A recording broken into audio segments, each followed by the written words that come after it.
Est-ce que tu te sens anxieuse quand il s'agit de faire l'amour? Est-ce que tu te sens en tension? Est-ce que tu as l'impression de ne pas réussir à lâcher prise? Peut-être souffres-tu d'un stress de performance dans l'intimité. Alors c'est vrai que généralement, cette inquiétude concernant la performance, cette anxiété de performance, elle est très souvent associée aux hommes par rapport à l'érection, par rapport à éviter d'éjaculer trop précocement, mais ce stress de performance, cette anxiété de performance concerne également les femmes et leur intimité. Et justement, en tant que femme, déjà, un, comment ça va se manifester, et deux, comment en sortir.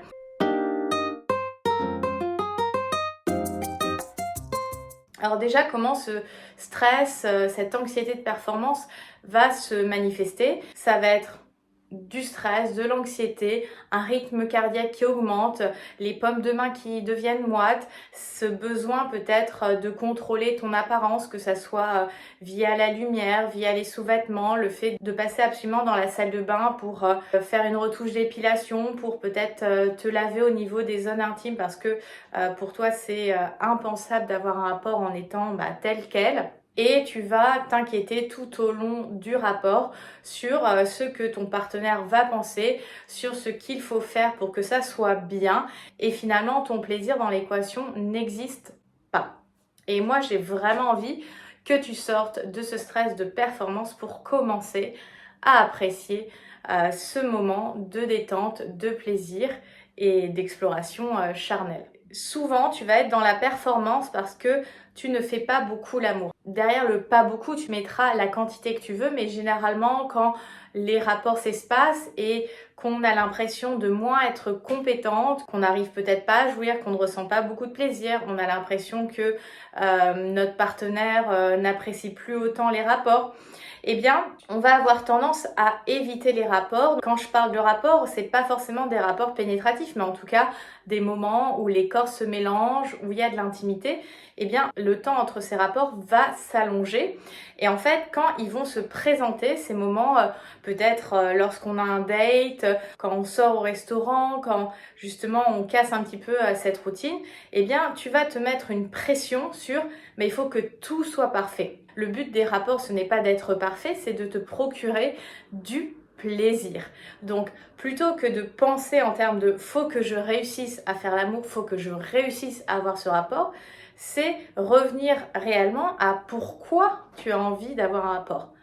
Te connecter à ton corps, ressentir des sensations, prendre du plaisir, connecter avec ton partenaire, expérimenter une nouvelle situation intime. Et nouvelle ne veut pas dire ajouter forcément de la nouveauté, mais chaque situation est nouvelle. Donc ça redynamise à chaque fois qu'on se dit ouh, là on va se rencontrer à nouveau. Donc c'est de se donner beaucoup plus d'opportunités parce que plus on va avoir d'opportunités, moins on va se mettre une pression sur la performance qu'on doit avoir. À nouveau, on est beaucoup sur des injonctions dans ce rapport. C'est justement quand tu es dans ce stress de performance, tu vas avoir du mal à ressentir de l'excitation, du désir. Parce que tu es bloqué dans ta tête, tu cogites, tu es en train de calculer, de faire ta stratégie sur comment tu vas gérer le truc, comment tu vas faire les choses. Et en fait, tu vas rester dans ta tête, tu vas rien ressentir dans ton corps. Et comme j'ai souvent l'habitude de le dire, tu vas couper le pont de transmission entre ton corps et ta tête. Donc justement, comment revenir dans ton corps? Avant de faire quoi que ce soit physiquement, c'est de revenir dans un état émotionnel beaucoup plus neutre, parce que si tu es stressée, anxieuse par rapport au rapport, aller du côté de l'excitation, ça te fait un gap énorme, que si tu passes par un état neutre émotionnel, donc tu passes de stressée, anxieuse à un état neutre émotionnel de je fais redescendre la pression, j'appréhende le rapport comme étant une possibilité de vivre la situation avec mon corps, la possibilité de connecter avec mon partenaire. Qu'est-ce que j'ai envie de ressentir? J'ai envie de ressentir de la détente, de la légèreté, du plaisir, vraiment te centrer sur ce que tu as envie de vivre et pas sur ce qu'il faut faire. Et bien de passer de ce moment neutre émotionnel à de l'excitation, ça va être plus facile parce que tu as un moins grand gap émotionnel à combler. Et justement, pour passer aussi dans ce moment d'excitation, ça va te demander de prendre du temps parce que une femme, il faut savoir, il faut environ une vingtaine de minutes pour que l'excitation sexuelle monte en elle, que les afflux sanguins descendent au niveau de sa zone génitale. Donc on a besoin de se laisser du temps et très souvent quand on est dans ce stress de performance, on veut réussir du premier coup, on veut que ça aille vite, on veut avoir des effets à court terme immédiats. Plutôt que de penser de la manière suivante de comment j'ai envie de vivre mon intimité. J'ai envie de me sentir confiante quand je me déshabille. J'ai envie de lâcher prise quand je suis au lit avec mon partenaire.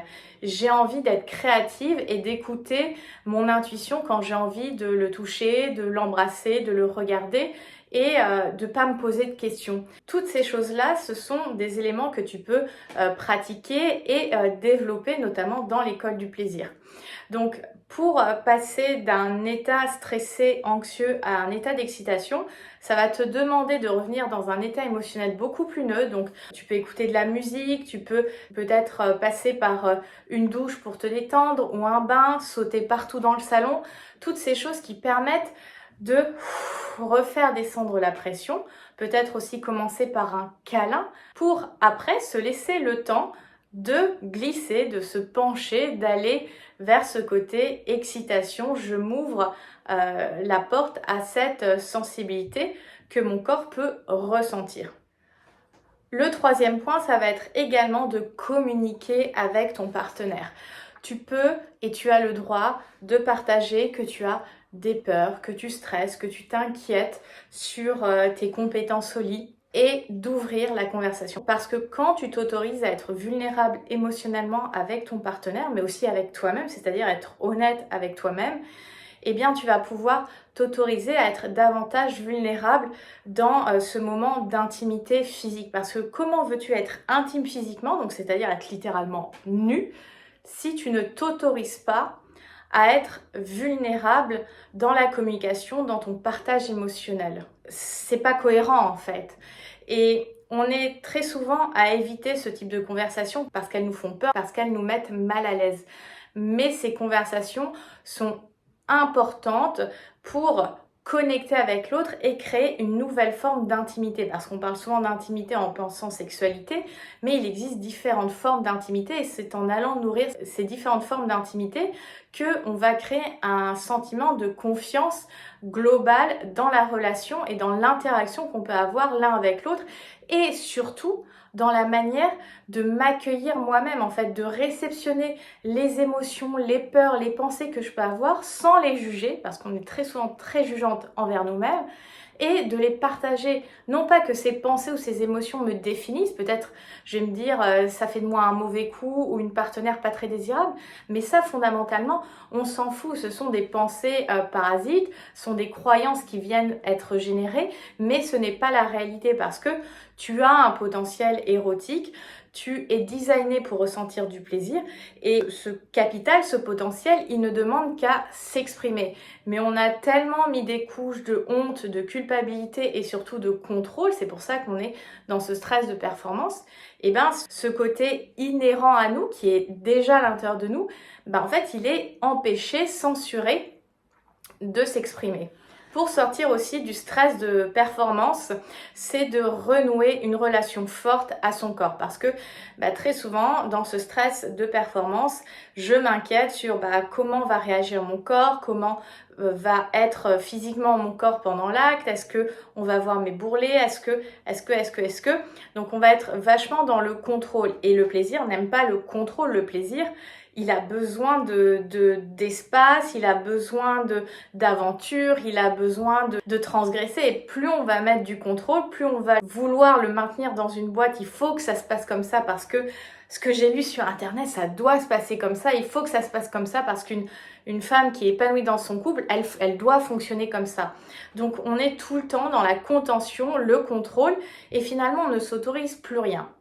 Donc le contre-pied de ce contrôle, ça va être de développer un sentiment de sécurité et de confiance avec son corps. Comment veux-tu prendre du plaisir dans ton corps si tu ne pars pas à la rencontre de ton corps, si ton corps reste un étranger? Et C'est pas la question d'apprendre à squirter en étant seul ou d'orgasmer systématiquement en étant seul, mais c'est d'aller à la rencontre de ton corps, de sa sensualité, de sa sensorialité, de son plaisir. Donc, est-ce que je me regarde chaque jour dans le miroir? D'ailleurs, ça me fait penser à une vidéo que j'ai vue hier de Maya Adorable qui partageait un appartement de Tours et qui se faisait une réflexion, ah bah non, je vais pas mettre un miroir en pied dans la salle de bain, c'est un peu la honte ou c'est un peu gênant de se voir nu dans la salle de bain. Mais en fait, justement, on a besoin d'aller à la rencontre de ce corps qui est le nôtre dans sa nudité, dans ses versions habillées, pour qu'il soit familier avec nous, pour que ça soit un terrain connu. Donc, de se regarder, de se toucher. Et on n'a pas besoin forcément de passer par la masturbation. Alors, la masturbation, c'est quelque chose de super important également. Mais quand on se douche, quand on met de la crème, quand on se maquille, est-ce qu'il y a une tendresse, une gentillesse dans mes gestes? Ou alors, c'est que le côté efficace? Est-ce que j'y mets de l'intentionnalité? Est-ce que j'y mets de la conscience de comment je me touche? Qu'est-ce que je ressens quand je passe ma main avec de la crème sur mon corps? Et tout ça, ce sont des informations de ta sensualité et sensorialité qui permettent de construire cette relation à ton corps. Ça va être aussi d'aller à la rencontre du corps qui te désire, c'est-à-dire que oui, on est éduqué en tant que femme à être des objets de désir, mais toi, est-ce que tu oses dire que tu as envie, que tu veux? Et en fait, de dire que tu veux et que tu choisis de vouloir, d'avoir envie, ça va te donner cette relation beaucoup plus intime avec ton corps. Ça va vraiment créer ce sentiment de sécurité et de confiance en fait, de je laisse de la place à mon corps de dire ce qu'il a envie. Que ça soit en type de caresse, que ça soit en type d'intimité que j'ai envie d'avoir. Et derrière cette envie, c'est aussi de créer de la curiosité. De tiens, je vais prendre 5 minutes pour toucher mon corps, peut-être de haut en bas, et voir les sensations que je ressens.